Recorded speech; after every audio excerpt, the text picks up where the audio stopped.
Leaving. Can you tell us a little bit about what you've been working on?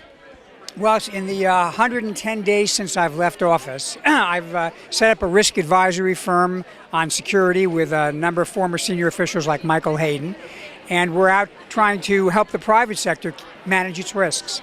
No, I've actually been reading about that in a book you may not care for. It's Blackwater by Ian Cahill. Are you familiar with that one? I haven't read it. Essentially, why are we privatizing security at all? Well, you know, the answer is you have to have the right mix. I mean, it's true the government ought to have government officials doing the national security.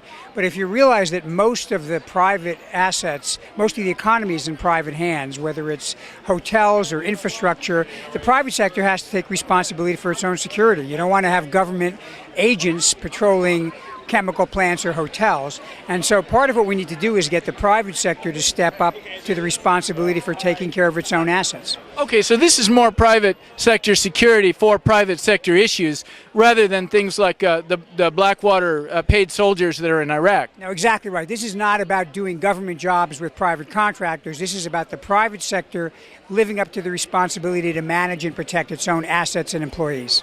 I think that's an extremely important distinction.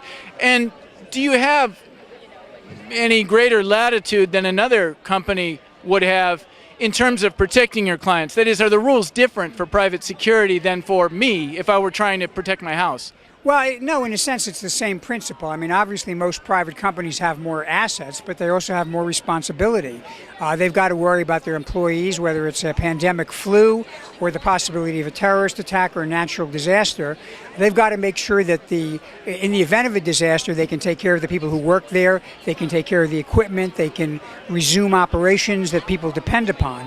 So in many ways, it's a larger set of issues than private people, but it's not different as a matter of principle, because everybody has the responsibility to protect themselves and those they love or have responsibility for.